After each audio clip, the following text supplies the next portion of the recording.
غیر اہل حدیث دوستوں اور رشتہ داروں کو مسجد اور علماء سے کیسے جوڑیں؟ آپ ہزار آپ کو بھگائیں اپنی مسجدوں سے، آپ جائیں ان کے گھر جائیں، وہ بھی مسلمان ہیں، اسلام سے خارج نہیں، کوئی حنفی شافعی اسلام سے جب تک خارج نہیں ہوا، صرف اس شبہے کی بنا پر تقلید کے وہ اس طرح کی باتیں کہتے ہیں، اسلام سے خارج ان کو نہیں کہہ سکتے آپ، تو ان کو اسلام کا حق دینا ہے۔ اسلام کا حق سب سے پہلے کہ آپ جو خیر اللہ نے آپ کو دیا ہے، حسن العقیدہ وہ حسن العمل، کتاب و سنت کی دعوت دیں ان کو، اور اپنا منہج طریقے عمل بنانے کی ان کو دعوت دیں، یہ واجب سب سے پہلے ہے۔ اس کے بعد اگر وہ رشتہ دار ہیں، پڑوسی ہیں، تو ہر ایک کا حق اسلام میں معلوم ہے، ان کا دینا ضروری ہے۔ آپ کا سوال ہے غیر اہل حدیث دوستوں اور رشتہ داروں کو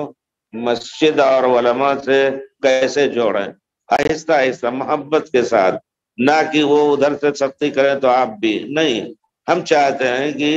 اگر وہ گناہگار ہو رہے تو آپ گناہگار نہ ہو۔ دیکھیے 4 ہی دن کے اندر موم ہو جائیں گے، بار بار آپ جڑیں گے، دوڑیں گے، ان کے لیے کہیں گے، انشاءاللہ اخلاص جو دل میں ہے اگر آپ کے، تو انشاءاللہ وہ تیر کی طرح ان کے دل پر اثر کرے گا۔ جبکہ وہ مسجد کو نہ آتے ہیں نہ علماء کو سنتے ہیں، نہیں سنتے، لیکن انفرادی طور پر آپ سنانے کی کوشش کریں، کہیے آئیے۔ یہ معراج ربانی کا آپ نے سنا ہوگا، ہمارے ساتھی ہیں مولانا شبیر احمد صاحب، ان کے پڑوسی ادھر اٹوا بازار کے قریب بستی میں،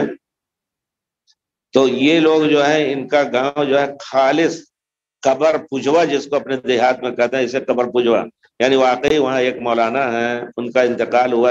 ہمارے خسر کر رہے ہیں، ہم لوگ ان سے پڑھے ہیں، ہمارے زمانے میں ان کا انتقال ہوا۔ ان کے انتقال کے بعد ان کے بچوں نے ان کا قبہ بنا دیا، اور سالانہ میلہ ہو رہا ہے، باقاعدہ آمدنی ہوتی ہے، مجاور بیٹھ گئے ان کے موٹے موٹے لڑکے، ایسے ہی کہتے تھے کہ یہ صدقہ کھا کر کے پھولے ہوئے ہیں، ہمارے خسر کہتے تھے۔ ہم نے جا کر کے وہاں دیکھا تو وہاں وہ پڑھتے تھے، اسی کے تابع ایک مدرسہ تھا، یہ معراج ربانی، تو یہ شبیر وہاں سے کہتے تھے ارے وہاں بڑے، یہ کہتے تھے ارے قبر پجوا۔ آہستہ آہستہ انہوں نے کہا، یہ شبیر سے بڑے ہوشیار تھے، کہا اللہ کے بندے تمہارے یہاں علم کیا ہے، ہمارے یہاں آ کر کے پڑھ کے دیکھو۔ تو آ گیا، ان کے یہاں پڑھنے آ گئے، پھر اس کے بعد ان کو کھینچ کے جامعہ سلفیہ بنارس لے گئے۔ اب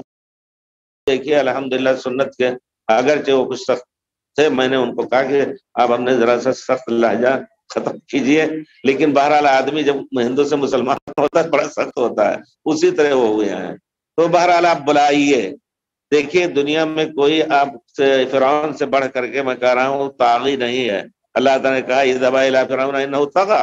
فرعون کے پاس جاؤ، بہت ہی سرکش ہے، فقولا له قولا لینا، نرم بات کہو، نرمی سے ہر ایک سے بات کریں، لڑ بھڑ کر کے نہیں، تجھی